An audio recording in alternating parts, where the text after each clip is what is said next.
It's 7 o'clock. I'd like to call the meeting to order. First on the agenda is to stand and say the Pledge of Allegiance.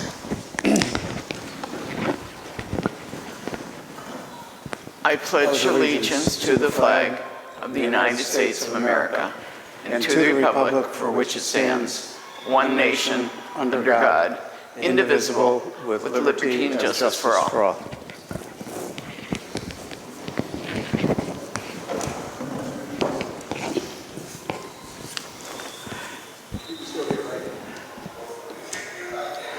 Okay, and then I'll call the village board portion of this joint meeting to order. And we'll do an informal roll call. All trustees are present, and Trustee Vlock is excused today. I think he's in Prague tonight, something like that. So,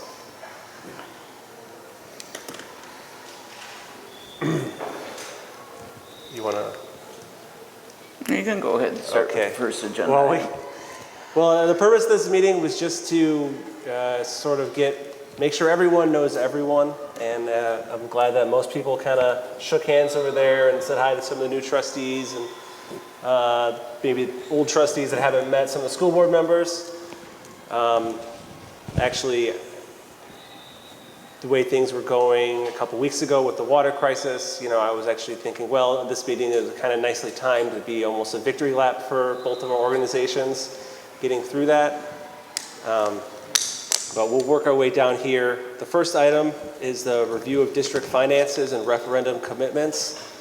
I don't see much school staff here, so I think Dr. White is going to be kind of handling a lot of this stuff for us. Yes, and this agenda is always loose. It's really just an opportunity for the two boards to get together.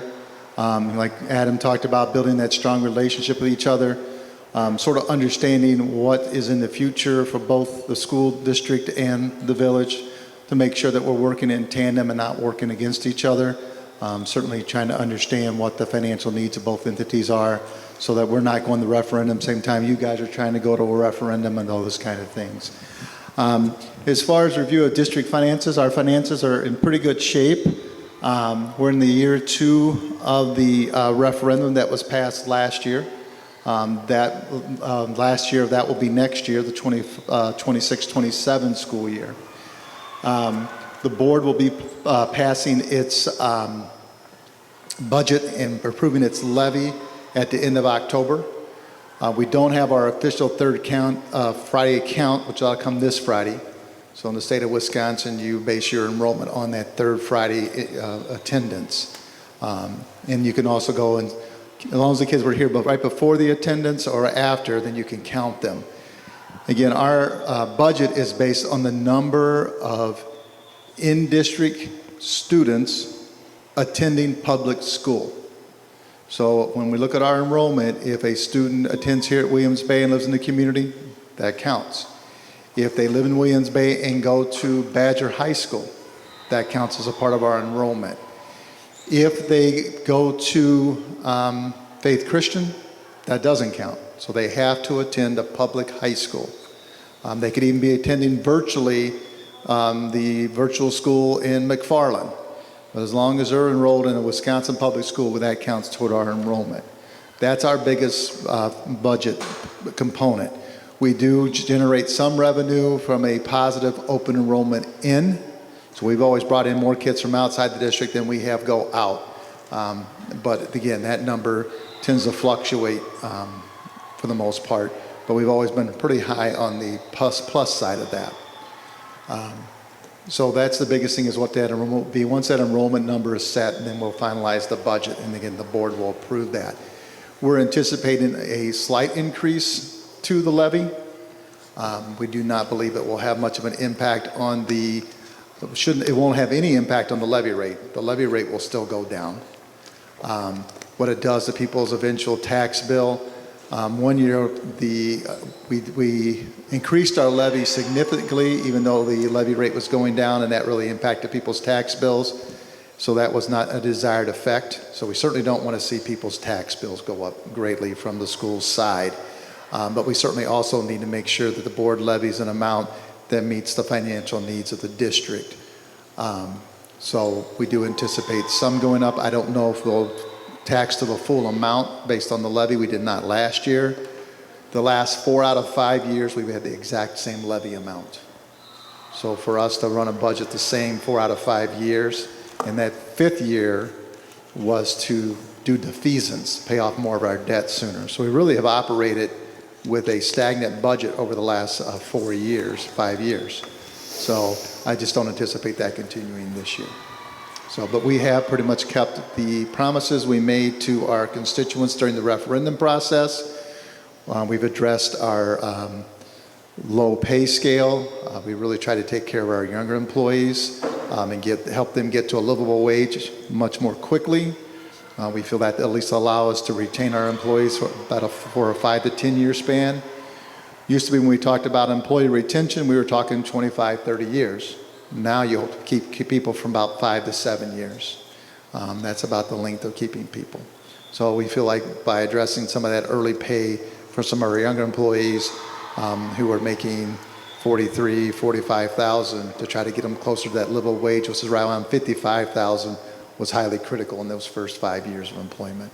So we are planning on beginning discussions about referendum. It'll start this spring with the school board. Tentatively, the recommendation from the superintendent would be to go to referendum in the fall of 2026.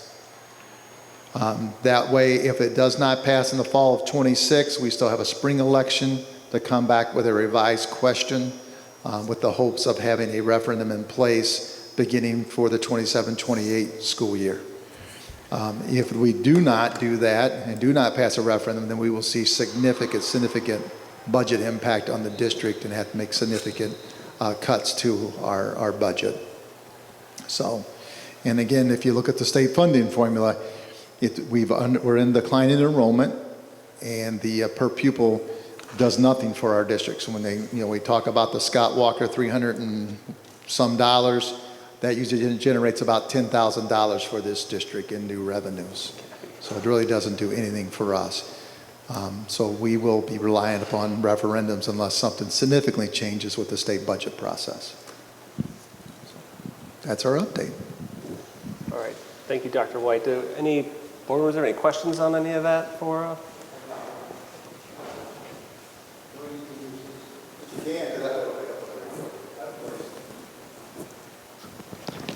So several years ago, you and I got together, and there were 2 outstanding bonds, big ones, that needed to be paid off, and one was closed that probably was paid off several years ago. How long do you have to go is still left on the other second bond, which is probably the addition to the school year? Oh, the energy efficiency bond or money that was being charged to the taxpayer, that fell off last year. That was part of the reason that the people's tax bills didn't go up significantly with the passing of the referendum. So that was about a $3 million investment in the district, and that was done, I'm going to guess, about 8 years ago. The high school referendum, that was folded in with the addition, the elementary school. So I think there's probably about 15 years left on that, because I think it was a 25-year referendum. So it should be about 15 years left, because that building's about 10 years old already. Hard to believe. So that's a long time before that's paid off. But again, we did do defeasance for, I think, 2 years, and that will reduce the debt much quicker. So. Any other questions? Down there too? Nope. Okay. So the next item we have here is potential financial matters impacting the village and the district. I think we'll start over kind of on this side, and I'll have Trustee Wright volunteer to give just kind of a brief rundown on where we stand referendum-wise and budget-wise. He's our Finance and Personnel Chairman. So. Well, I don't think the village situation is much different than the school situation. We're subject to different limits, but subject to a levy limit. The initial calculation of our levy limit increase for the 2026 budget is less than $20,000. The net new construction number was 0.19% or 0.91%, so it's We're pretty much in the same position as we work through our budget process of, we have a $20,000 levy increase, and benefits alone cost us more than that. We had a better than 12% increase in our proposed benefits for this year. So anyhow, we are nearing the end of a budget process, but we have looked for other income that we can, in terms of fees, that we might increase to supplement the increase in levy. We're kind of in a transition, we think in a transition period. The village traditionally has had very little commercial revenue, as in room tax and other non-levy taxes. With the construction or potential construction of the preserve, we're in a transition year between now, a pretty tough year next year and perhaps the year following that. But we're putting together a 5-year financial plan that says where are we this year and where we'll be in each of the subsequent years, so we can figure out what to do, in particular what to do with this year. We'll probably have to subsidize our operating budget with a drawdown of our reserves for next year. We're doing our best to keep that as small as possible, but that may be the case as well. But I think that's kind of our situation, between not in a rock and a hard place, we're in the same rock that the school board is. Yeah, and you guys, the village passed a referendum, was 2 years ago, for the fire, joint with Fontana. Right. And then last year you passed a referendum for additional police safety, correct? Yes. This year? Yeah. Okay. And we have no other referendums planned at the moment. Yeah. Now, during the water issue, there were people squawking about increased water bills. Because certainly if we're going to go to the taxpayer and ask for more money, I want to be cognizant of what people's concerns may be. And I know the increase in their water bill was being squawked at a lot. So any... Well, I know our chairman of water and sewer is here, Rob Umans. He actually wrote a letter about this that's going to be included in the Bay Quarterly, but you want to give a brief, I'm saying brief, Rob, rundown of where that water rate increase is coming from? Yeah, so the water increase comes from, because we took out mainly, we borrowed money, and that needs to get paid back. And of course, the water rates are set by the PSC, and they calculate out how much debt you have taken out and how much you have to pay back, and that's how they calculate the water rate increase.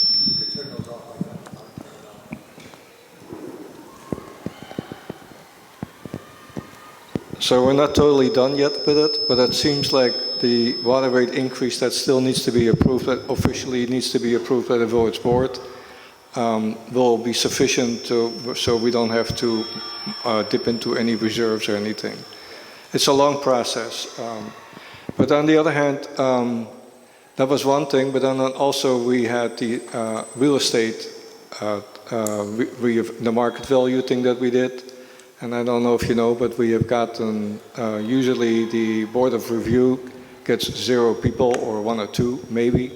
This year we got it spread it out over 2 years, 2 days. And that doesn't necessarily mean that a lot of people's taxes will probably stay about the same. But some of them will, particularly where there was construction, new construction around them. And like Cedar Point, were several areas that we saw a lot of people because they went up more than the average. And I know as boards, you have to be worried about what our constituents think about what the job we're doing. And certainly people look at their tax bills, and if they don't like what they see, we hear about it. So I certainly have heard from people about, how much the valuations of property went up. And of course, they're very concerned of how that's going to impact their tax bill. Certainly people are concerned about what's going to happen with their water bill. So as the boards begin to make decisions about referendums and fees and all those kinds of things, knowing where the taxpayer is at and the things they may be seeing, it's highly important to all of us. So that's just the conversation. It's a good point, Dr. White, and I think one that we sat through in the Board of Review meetings is, yes, people's assessed valuation went up, doesn't necessarily mean their taxes are going to go up. But there's a significant disconnect in people's understanding of how the tax levy and how tax rates work. And I think both boards are, incumbent upon us to do as much education as we can. Exactly, 100% agree. We put something in the Bay Quarterly every time it comes out, something with finances for people to understand, because people don't know enough about how school finances work. They don't know how the village finances work. They don't know how things are going to impact their tax bills. So a lot of things, when they don't have the information, people create their own narrative to that. So it's find a way to communicate well enough that people have the right information and aren't creating false narratives. And not any fault of their own, it just happens. I mean, that's just, people want to know. So as a school board, as we're trying to finalize our budget, we're certainly very cognizant about what impact that may have on their tax bill, because your ability to pass your next referendum is how you handled your last one, and if people feel like we misled them, we're in trouble. And certainly us working together to make sure that we're cognizant of how much the things we do will impact our constituents. We can't control what the county does. We can't control what the Gateway Board does, but certainly working together, if we can be, upfront with each other on our financial needs and work together so we're not asking for more at the same time or hitting our taxpayers really hard at the same time. I think that's part of this conversation. If I could just really quickly add to Chairman Umans' discussion about the water rate increase. Our water system came online in 1986. It was before I was born, and there were no water rate increases up until 2022, when Chairman Umans realized, hey, we should have been incrementally doing this slowly for the last 30, how old? Oh, I'm almost 40 now. For the last 40 years, and we haven't. So it's unfortunate that we have to have this big jump, but we're looking at replacing 100-year-old pipelines throughout the city. The village, there's certain times that has to get done. When the road gets torn up, that's when we have to put in the new pipes, because you're not going to tear the road up twice. So it's debt service, and it's making up for that almost 40 years of no water rate increases. And that's explained in his letter, again, that's in the Bay Quarterly, and there's a version of it that's already on the village website. And I know we deal with the same thing, trying to figure out how to manage our budget and the big projects that are coming up. We just did remodeled locker rooms in the high school. Those locker rooms were 30 years old, and you can imagine what teenage boys do to a locker room over 30 years. It's quite stinky. So I think the board is always constantly looking at trying to be judicious in what projects we do a little bit at a time. We aren't anticipating going to referendum to do any major facility projects, but we know we've got to replace carpets. These carpets are original to the building. We know our windows are starting to age.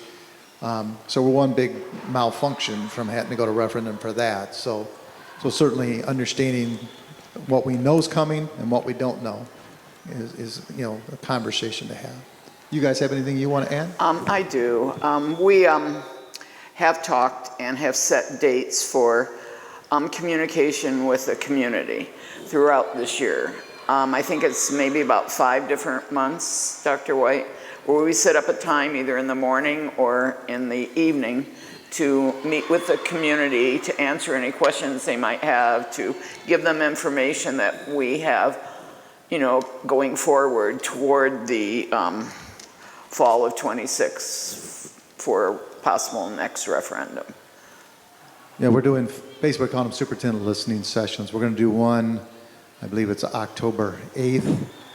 That's a Wednesday morning at 8:30. It's mainly set up a time when the elementary parents are dropping off so they can have a chance. The next month in November, we're doing it at 7:30. That sort of sets up when the high school people and middle school people are bringing their kids in. Certainly we've invited the board. We invited the principals. The first one, we're looking at Act 20, which is the literacy improvement by the state of Wisconsin and the new reading curriculum. And then any other topic people want to bring up. In January, we're doing a night one, and that's the one we'll probably really hit the referendum conversation with anybody that shows up and where that might be at. But again, as we all know, we're just trying to make sure that we don't trip over one another with our ask. And so just why it's on the agenda, because we're all trying to do the best to make sure we keep our taxpayers happy, or, well, not happy, because happy never happens, but because somebody's always going to have a concern but certainly trying to show that we value their input, and we're trying to make sure that we're being cognizant of their needs as community members. So I don't know. I mean, we're just doing the best we can.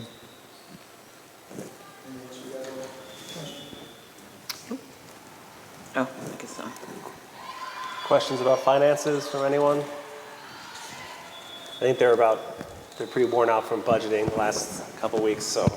No, I get it. I mean, and again, I think, first of all, we didn't bring it up yet, but the water crisis. I mean, Chief Tim did a phenomenal job. I think that the board, school district, and the village working together, we do a lot of stuff with the different entities between the village and the school.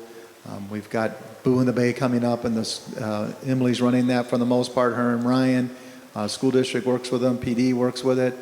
So again, we want the community to understand we're all here working together. The school district is here to give as much as it is to take, and I know you guys feel the same way as far as your village entities. So I think that's the message we're trying to create with tonight, is that we're all working together for the benefit of the community. And by having these conversations about financial needs and budgets, that certainly is a big piece of it.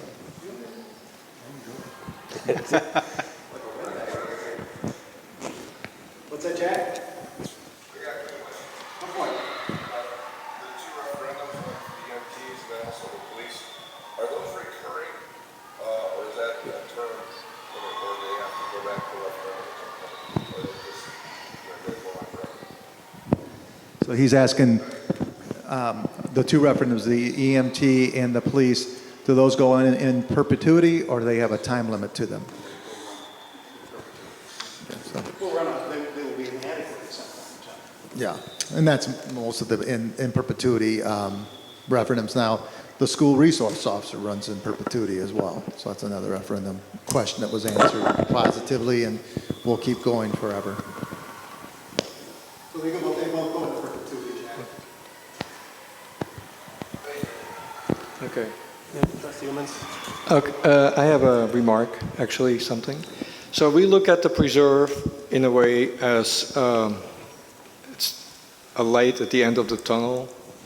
Not that it's going to solve everything, but for you, there's also, it's a dim light still, but there's the Willow Bay Meadows, which is 41 homes on 50 in Geneva Street. And hopefully the first houses go down there after all this goes through all the approval process and the roads go in. We were just talking about it this morning.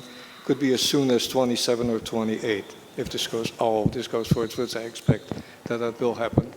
And then of course we don't know who's going to move into it, but for 41 homes, hopefully you get some kids out of that, is what I'm saying. They're all going to have kids, right?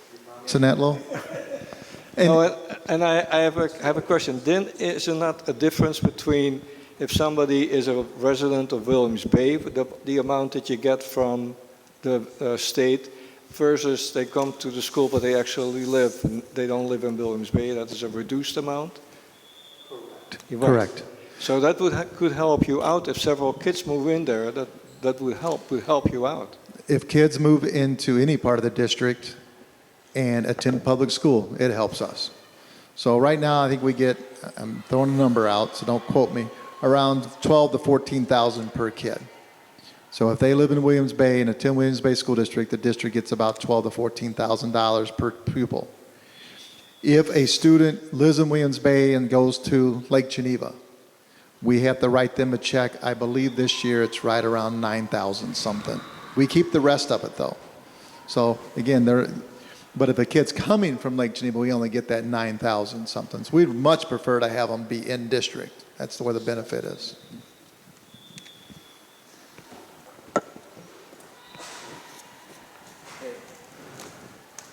And I do want to add that, with topography coming aboard, that has no impact on the district. One, because we did a TIF district, but even without a TIF district, it was not going to have a significant financial impact on the district because, again, it doesn't have students tied to it.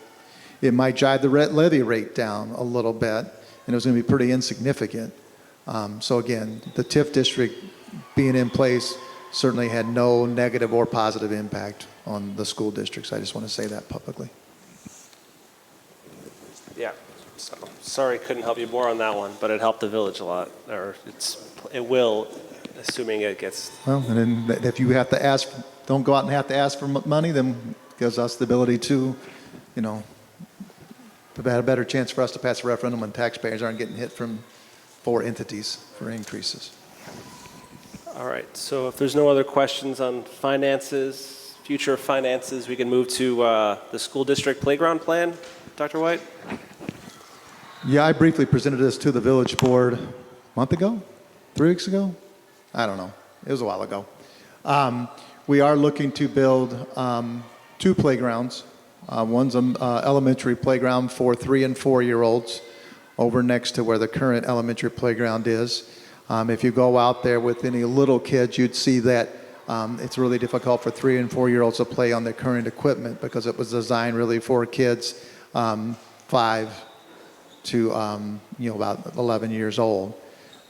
So when you go to a lot of places, there is equipment that's specially designed and built for the little kids. And our 3 and 4K teachers have really asked for that equipment. Also, when you go to a 3 or 4-year-old playground, it's fenced in so that those little kids can't run away, kind of a thing. So we have a design with some equipment fenced in for those little kids. We're also proposing a playground over on this side of the building for our middle school students. It would have Gaga pits, a 9 square, and a basketball court on it. Right now, they just go out and play in the grass and play on the sidewalk. Used to always have them out front, but it got too dangerous. We had a kid get seriously injured falling on the sidewalk. So we really feel like there needs to be a space for those middle school kids. Simply for that to be just for the school district makes no sense. We know that Park and Rec runs a lot of activities up here. We want those playgrounds to be usable by the community during those events. So when there's a youth softball game going on, a high school softball game going on, or a football game going on, the kids have an area they can go that would be lit and people could see them and know they're there. Right now, particularly during football season, it's pretty dark. They go over to the elementary playground and play. There's no supervision over there, and there's very little lighting over there because it's not meant for kids to be over there during the football game. Or they play in the corn when the corn picker's coming. We've had to make that announcement to get out of the corn picker's coming. So again, we want to make sure that people understand that it's a joint effort between the village and the school board, the school district. We're not asking the community to pay for anything as far as the village budget. We're not using school district budget per se. We're going to go out and fundraise that. But when we're out selling it to the Lions Club, hopefully Topography and other entities, I want them to know that we're working jointly to do that.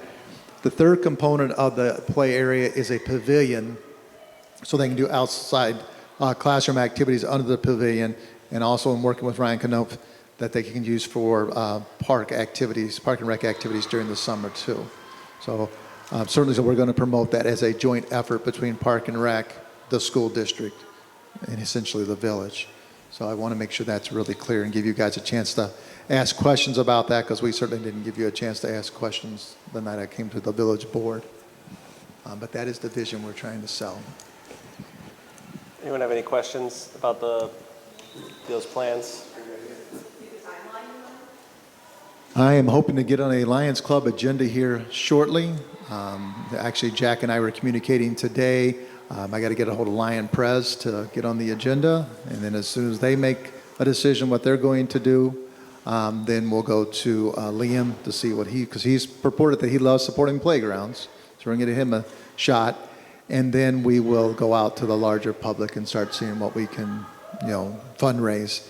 So timeline. As soon as we have enough money to do one of them, we'll do one of them. So my goal right now is to probably do the elementary one first, the 3K, 4K, followed by the middle school one, followed by the pavilion. Unless an entity like the Lions Club says we really want to put our name on the pavilion, then we build that first.